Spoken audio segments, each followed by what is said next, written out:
سیاہ کار ہوا کا بڑی ندامت ہے، قسم خدا کی یہ میرا وقار آپ سے ہے،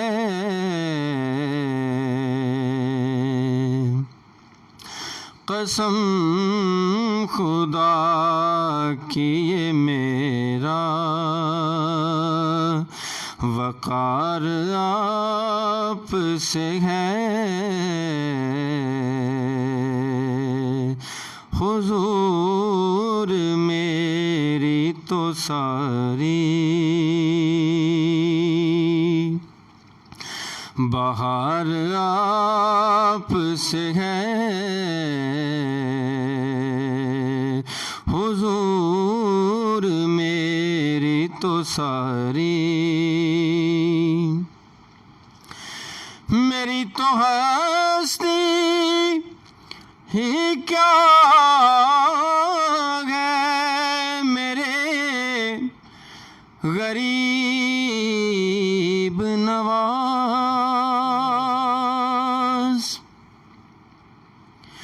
میری تو ہستی ہی کیا ہے میرے غریب نواز، جو مل رہا ہے مجھے سارا پیار آپ سے ہے، جو مل رہا ہے مجھے سارا پیار آپ سے ہے، حضور میری تو ساری بہار آپ سے ہے، حضور میری تو ساری محبتوں کا صلہ ایسے کون دیتا ہے، محبتوں کا صلہ ایسے کون دیتا ہے، سنہری جالیوں میں یار غار آپ سے ہے، میں بے قرار تھا میرا قرار آپ سے ہے، حضور میری تو ساری اور منقبت کے چند اشعار جی پیش حاضر خدمت۔ آیا نہ ہوگا اس طرح حسن و شباب ریت پر، آیا نہ ہوگا اس طرح حسن و شباب ریت پر، آیا نہ ہوگا اس طرح حسن و شباب ریت پر گلشن فاطمہ کے تھے سارے گلاب ریت پر گلشن فاطمہ کے تھے سارے گلاب ریت پر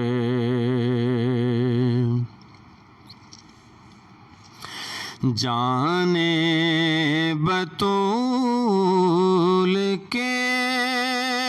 سوا کوئی نہیں کھلا سکا جانے بطول کے سوا کوئی نہیں کھلا سکا قطرہ آب کے بغیر اتنے گلاب ریت پر قطرہ آب کے بغیر اتنے گلاب ریت پر آل نبی کا کام تھا آل نبی ہی کر گئے آل نبی کا کام تھا آل نبی ہی کر گئے کوئی نہ لکھ سکا دی ایسی کتاب ریت پر کوئی نہ لکھ سکا دی ایسی کتاب ریت پر جتنے سوال عشق نے آل رسول سے کیے جتنے سوال عشق نے آل رسول سے کیے ایک کے بعد ایک دیے سارے جواب ریت پر ایک کے بعد ایک دیے سارے جواب ریت پر گلشن فاطمہ کے تھے سارے گلاب ریت پر پیاسا حسین کو کہوں اتنا تو بے ادب نہیں پیاسا حسین کو کہوں اتنا تو بے ادب نہیں لمس لب حسین کو ترسا ہے آب ریت پر لمس لبے حسین کو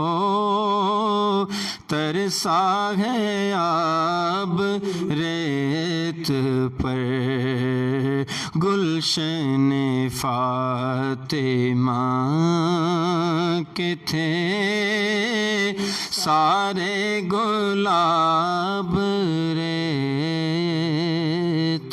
پر۔ ماشاءاللہ،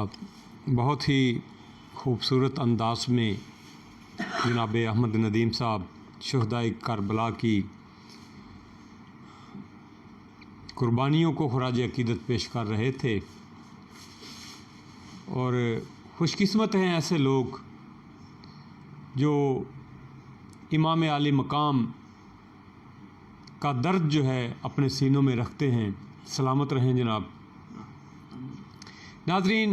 شہدائے کربلا کی قربانیوں سے آج بھی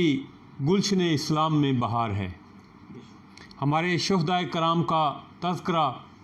حصول برکت اور باعث نجات ہمارا یہ عقیدہ ہے۔ کربلا کے مسافروں نے قیامت تک کے لیے ہماری امت کے لیے اجالے اور روشنیاں جو ہیں وہ فراہم کر دی ہیں۔ شہدائے کربلا کی سیرت بے صبری نہیں تھی، جیسا کہ آپ نے کلام میں بھی پیش کیا کہ پانی خود ترستا رہا۔ شہدائے کربلا کی جو سیرت ہے وہ بے صبری نہیں بلکہ صبر و استقامت سے عبارت ہے۔ حدود اللہ کی حفاظت کے لیے سب کچھ قربان کر دینا شہدائے کربلا کا سبق ہے۔ تو اسی سلسلہ میں آج ہم نے بات کرنے کے لیے اسٹوڈیو میں دعوت دی ہوئی ہے ہمارے علاقہ کے نامور اور معروف عالم دین جناب حضرت علامہ مولانا محمد طاہر نوری اشروی صاحب، جو کہ پرنسپل ہیں دارالعلوم قادریہ نعیمیہ کے اور جامعہ مسجد حکیم غلام محمد والی کے خطیب اور امام بھی ہیں، آج ہمارے ساتھ تشریف فرما ہیں۔ میں حضور آپ کو ویلکم کرتا ہوں، خوش آمدید کہتا ہوں کہ آپ نے ہمیں ٹائم دیا اور امت مسلمہ کے لیے اسوہ حسنہ کا جو پریکٹیکل حضرت امام حسین نے کرب و بلا کے میدان میں پیش کیا، اس حوالہ سے ہمارے نوجوان نسل کو ہمارے لائیو یہ ٹرانسمیشن جو پی ایس اے ڈیجیٹل کے زیر اہتمام چل رہی ہے آگاہ فرمائیے گا۔ اور آج کا ناظرین ہمارا جو خصوصی ٹاپک ہے وہ ہے کہ جب کوفہ سے ہزاروں کی تعداد میں خطوط حضرت امام عالی مقام کے نام آنا شروع ہو گئے کہ آپ حضور ہمارے ہاں تشریف لائیں، تو آپ نے صورتحال کا جائزہ لینے کے لیے بطور مبصر اپنے بھائی کزن حضرت مسلم بالعقیل کو ادھر بھیجا۔ تو کیا صورتحال تھی انہوں نے پھر آپ کو بتائی اور آپ نے ادھر رخت سفر باندھا۔ وہ سارے مناظر جو ہیں وہ حضور ہمارے نوجوان نسل کو جو ہے وہ ذرا بتائیے گا کہ وہ کیا سما تھا۔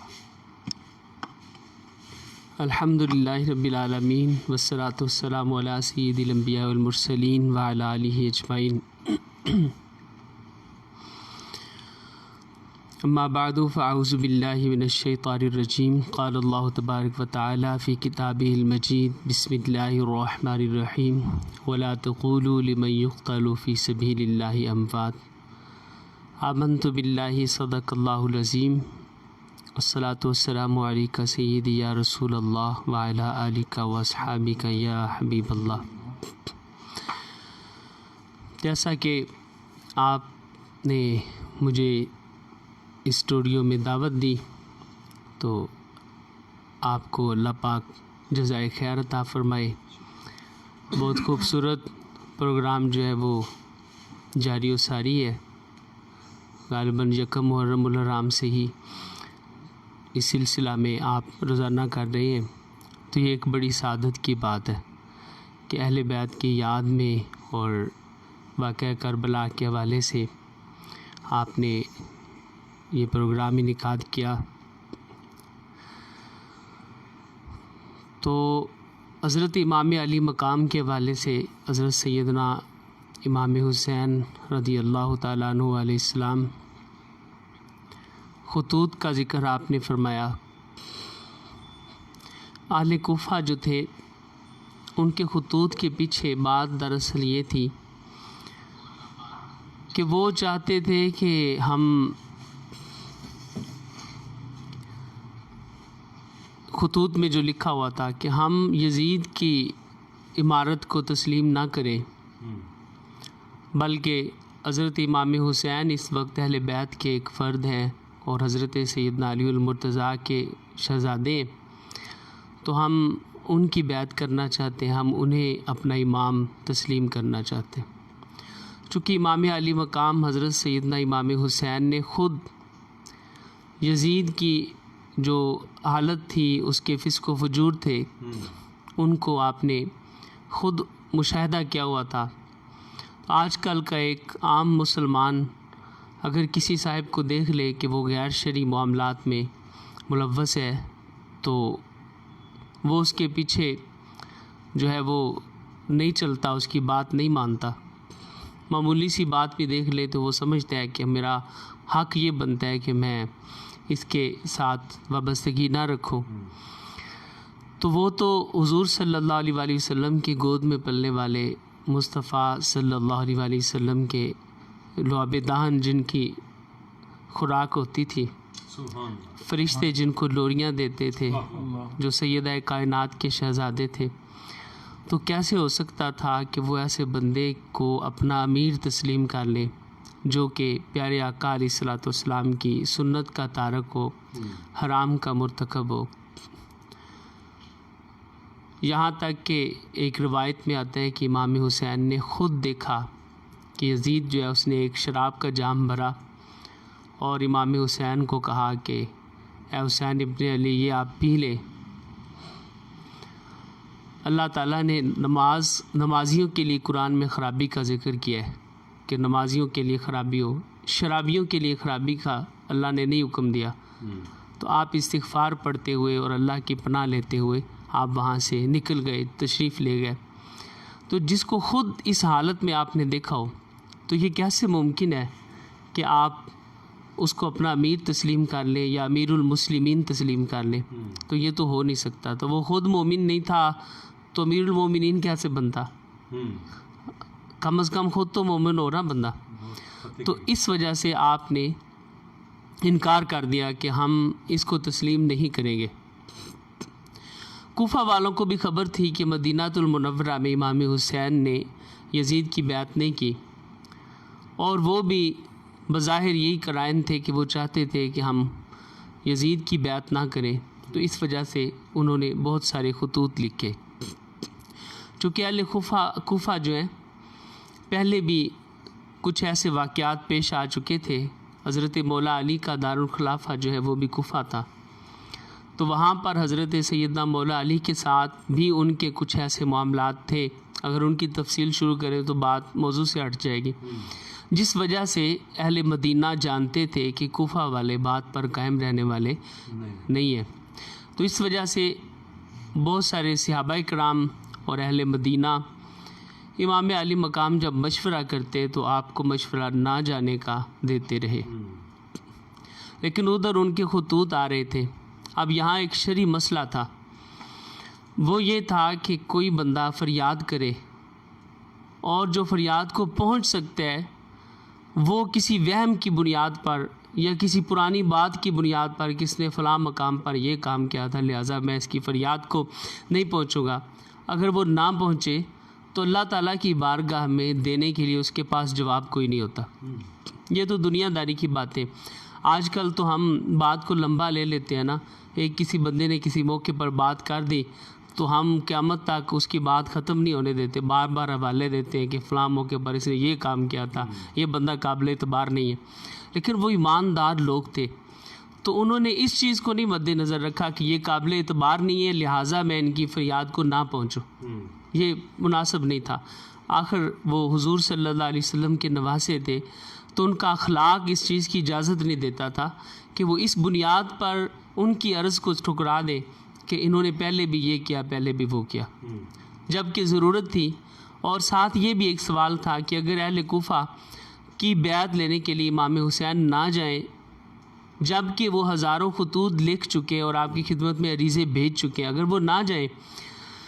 تو قیامت کے روز وہ اللہ کی بارگاہ میں یہ کہہ سکتے ہیں کہ یا رب العالمین، ہم یزید کے فسق و فجور کو جاننے کی وجہ سے امام حسین کو کہتے رہے کہ آپ ہماری بیعت لے لیں، تو انہوں نے نہیں لی، تو مجبوراً ہمیں ایک فاسق و فاجر کے پیچھے جانا پڑا۔ ادھر سے اہل مدینہ روکتے تھے۔ ان دونوں چیزوں کے درمیان میں حضرت امام حسین نے یہ درمیانہ حل نکالا کہ اپنے چچا حضرت مسلم بن ابی طالب جو ہیں ان کے بیٹے حضرت عقیل بن ابی طالب کے بیٹے حضرت مسلم کو آپ نے بھیج دیا کہ آپ کوفہ جائیں۔ آپ کوفہ تشریف لے گئے۔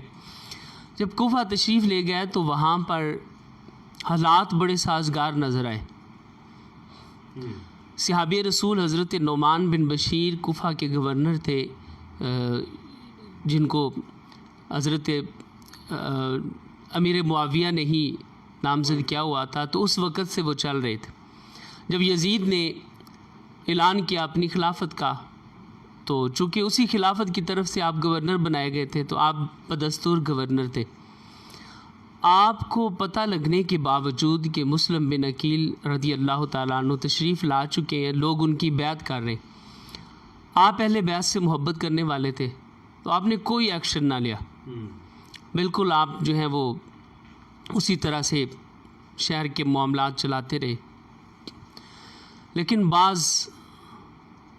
شرارتی قسم کے، شیطان قسم کے لوگ تھے جو بادشاہوں کے ہوتے ہیں ہر دور میں، جی حضور یہ، تو انہوں نے یزید کی طرف پیغام بھیج دیے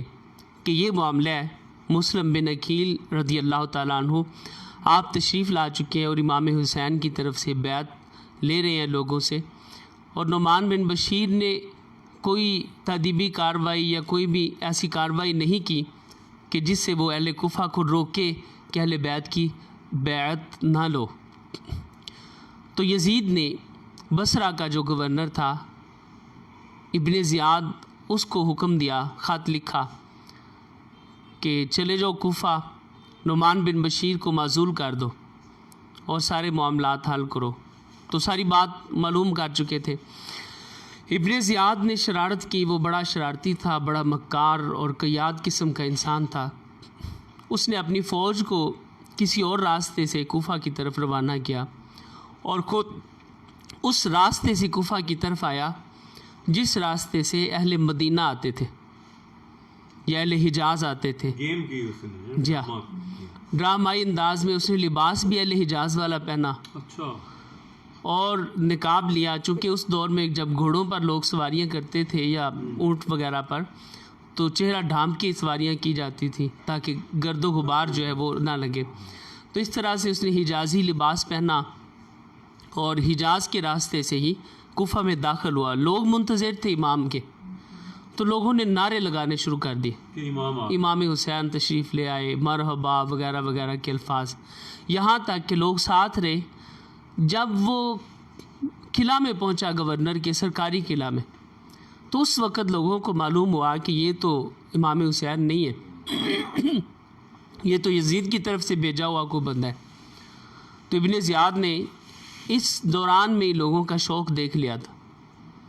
کہ لوگ کتنے منتظر ہیں امام حسین کے، جو نعرے لگا رہے ہیں، جو انتظار کر رہے تھے۔ کسی کو خبر تو نہیں تھی کہ آج کے دن امام حسین تشریف لائیں گے، لیکن لوگ خبر نہ ہونے کے باوجود منتظر تھے۔ اب آپ جو ہیں وہ لوگوں کا شوق اس نے دیکھا ابن زیاد نے، تو اندر سے تو جلتا رہا، لیکن سیاست کی وجہ سے وہ خاموش رہا تاکہ مجھے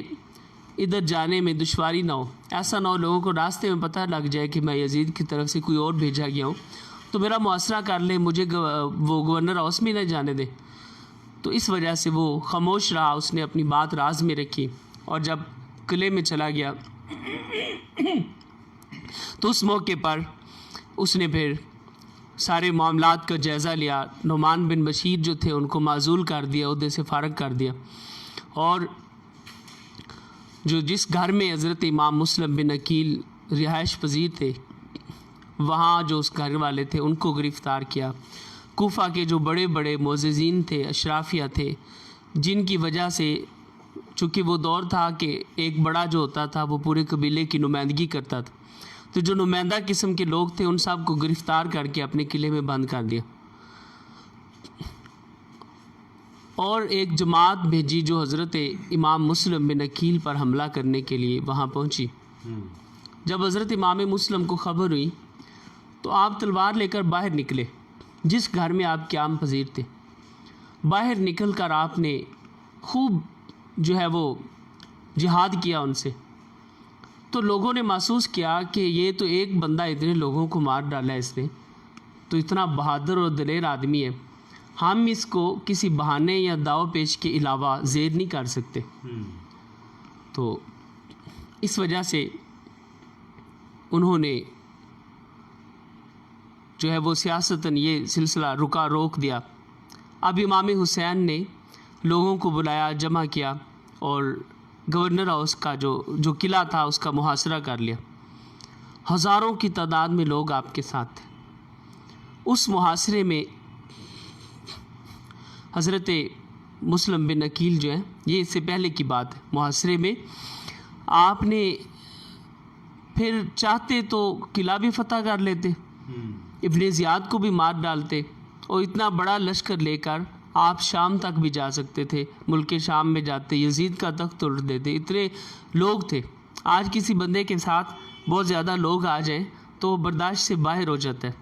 لیکن آپ نے یہ خیال کیا کہ اگر میں اس پر حملہ کروں گا تو شاید مسلمانوں کا خون بہانے والی بات نہ ہو جائے، یہ پہلے کی بات ہے۔ تو آپ انتظار کرتے رہے، لیکن ہوا یہ کہ جب ابن زیاد کو خبر ہوئی کہ قلعے کا محاصرہ ہے تو اس نے جو اندر بند کیے ہوئے تھے روسا جو تھے اشرافیہ، ان کو دھمکایا کہ میں تمہیں قلعے کے اندر قتل کر دوں گا، مار دوں گا، تمہارے بچے یتیم ہو جائیں گے، اور وہ لوگ جب تک حملہ کر کے ہمارے تک پہنچیں گے اس وقت سے پہلے تمہاری جان ختم ہو جائے گی۔ تو اہل کوفہ کے جو تھے وہ بڑے لوگ جو قبیلوں کے نمائندہ حیثیت رکھنے والے تھے، وہ ڈر گئے، اور ڈر کر قلعے کی دیواروں کے قریب آ کر انہوں نے اپنے جو لوگ تھے، رشتہ دار تھے، تعلق والے تھے، ان کو ورگلانا شروع کیا اور ڈرانا شروع کر دیا کہ تم لوگ، تمہارے بچے یتیم ہو جائیں گے، تمہیں مار ڈالا جائے گا، ماحول خراب ہو جائے گا اور تم بچو گے نہیں،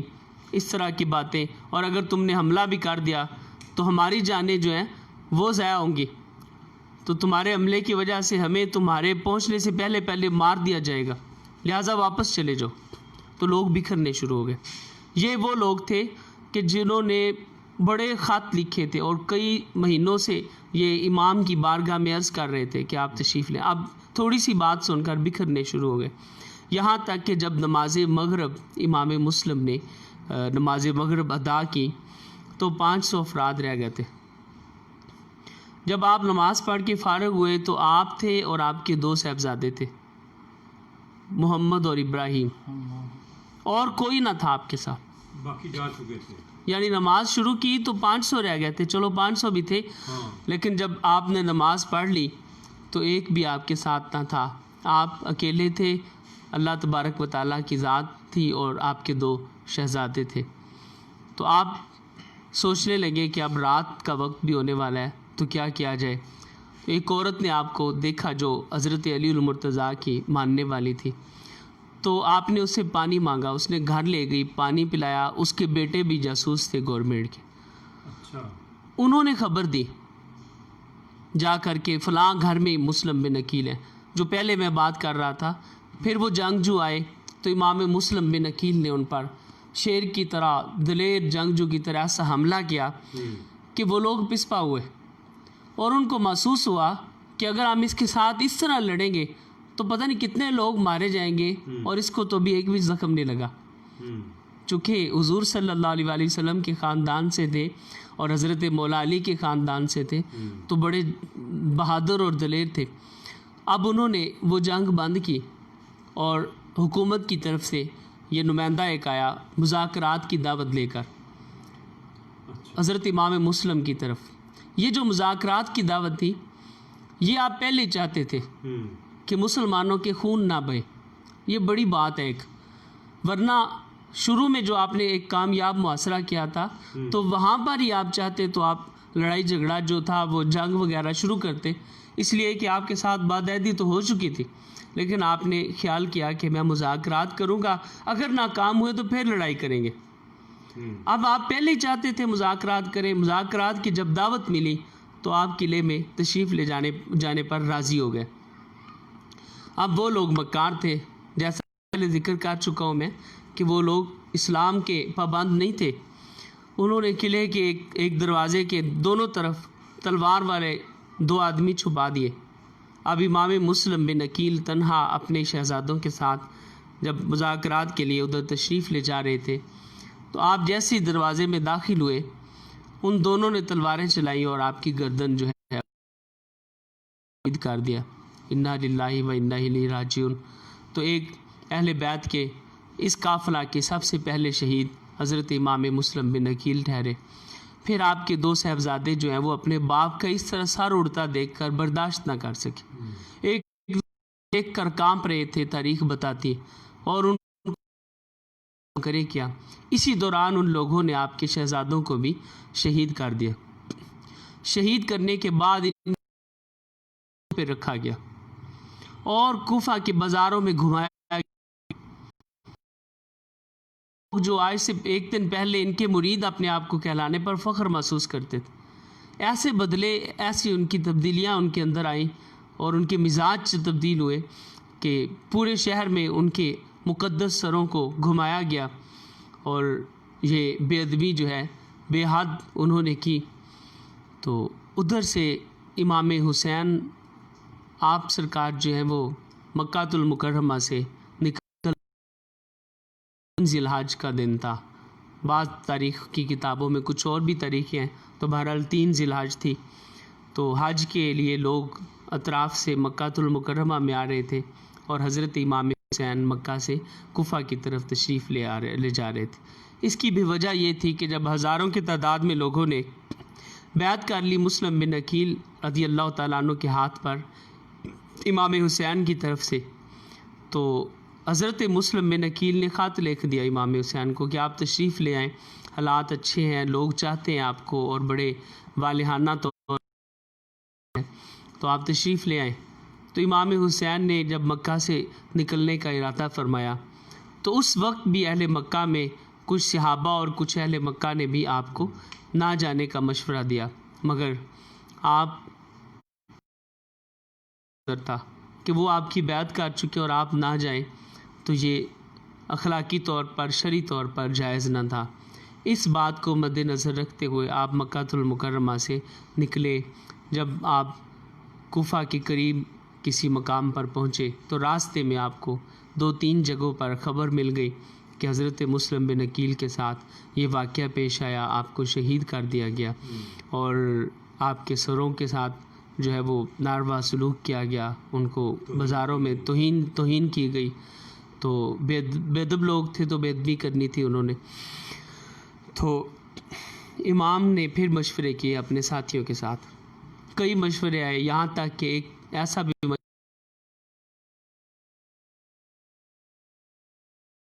لیکن اس دوران میں حضرت امام علی مقام حضور صلی اللہ علیہ وآلہ وسلم کی زیارت بھی کر چکے تھے خواب میں۔ آپ صلی اللہ علیہ وآلہ وسلم حضرت امام حسین کو شہادت کی جو اشارے خواب میں دیے جاتے ہیں وہ بھی آپ کو مل چکے تھے، اور یہ بھی تھا کہ حضرت مسلم بن عقیل کے ساتھ کوفہ والوں نے کیوں بدعہدی کی اور عہد شکنی کی۔ تو اس وجہ سے بہرحال فیصلے جب کیے جاتے ہیں تو فرد واحد کا فیصلہ جو ہے وہ نہیں ہوتا تھا، اس دور میں بھی مجلس شورا فیصلہ کرتی اور مشورہ سے جو بات سب سے حاوی ہوتی ہے اس پر عمل کیا جاتا۔ تو مشورہ میں بات یہی چلی کہ آپ جائیں گے کوفہ کی طرف، آپ واپس نہیں جائیں گے، یہاں تک کہ کوفہ سے 2 منزل پہلے ایک مقام پر آپ نے ملاقات ہوئی ہور کے ساتھ، جس کو ابن زیاد نے بھیجا تھا کہ حسین علیہ السلام تشریف لا رہے ہیں تو راستے میں انہیں روکا جائے اور انہیں یزید کی بیعت پر مجبور کیا جائے۔ تو یہ ہور جو تھا یہ آپ کا بڑا عقیدت مند بھی تھا، حضرت علی المرتضیٰ کے مقام سے بھی بڑا واقف تھا، تو یہ نمازیں آپ کے پیچھے پڑھتا تھا، لیکن اس کو حکومت کی طرف سے مجبوری تھی کہ امام کو نہ آگے آنے دیا جائے، بلکہ یزید کی بیعت یا جنگ، ان دونوں باتوں کے درمیان میں سے کوئی ایک بات جو ہے وہ آپ چن لیں۔ تو اس طرح سے امام جو ہے وہ وہیں ٹھہرے، جس جگہ پر امام ٹھہرے تھے اس کا نام کربلا تھا۔ تو آپ پہلے بھی واقف تھے کہ جس جگہ پر آپ کی شہادت ہوگی اس مقام کا نام کربلا ہوگا۔ تو یہ شہدائے کربلا میں سب سے پہلی قربانی جس ہستی نے دی ان کا نام حضرت مسلم بن عقیل ہے، جو حضرت امام حسین کے چچا زاد ہیں۔ اللہ تبارک و تعالیٰ نے ان کے جو ہے وہ مقدر میں یہ لکھا کہ وہ اپنے بھائی کے لیے ان کے آنے سے پہلے شہادت کا درجہ پا گئے۔ ان کے 2 صاحبزادے تھے، وہ بھی شہید ہوئے۔ تو یہ کربلا کی جنگ کے کہہ لیں یا واقعہ معرکہ کے آپ کہہ لیں پہلے شہید ہیں۔ اللہ تبارک و تعالیٰ کے ان پر کروڑوں لاکھوں رحمتیں ہوں، اور ان کے طفیل حضور صلی اللہ علیہ وآلہ وسلم کی تمام امت پر۔ بہت خوبصورت انداز میں ہمارے ناظرین کو حضرت امام مسلم بن عقیل کے حوالہ سے، ان کی شہادت کے حوالہ سے گفتگو فرما رہے تھے حضرت علامہ مولانا محمد طاہر صاحب۔ تو ناظرین، عالم اسلام میں اس وقت جو ہے ظلم، بربریت، تشدد اور جو بدامنی ہے، اس کے خاتمے کے لیے شہدائے کربلا کے مشن کو ہمیں بھی اپنانا چاہیے۔ حضرت امام حسین اور ان کے ساتھیوں نے حق کا علم بلند کر کے قیامت تک مثال قائم کر دیے۔ ہمیں چاہیے کہ ہمیں بھی شہدائے کربلا کے مشن پر عمل پیرا ہو کر معاشرے میں حق، انصاف اور سچائی کے بول بالا کے لیے ہمارا جو کردار ہے اس میں بھی حسینیت کی جو ہے وہ جھلک ہمیں نظر آنی چاہیے۔ تو ناظرین، حق اور سچ کے لیے ہمیں کسی کے ساتھ جو ہے وہ ڈرنا نہیں چاہیے، بلکہ جیسا کہ امام پاک نے کربلا میں جو ہے وہ کفر کے خلاف اور باطل کے خلاف جو ہے وہ اپنا سر جو ہے وہ نہیں جھکایا۔ تو ناظرین، اپنے میزبان محمد احمد ساجد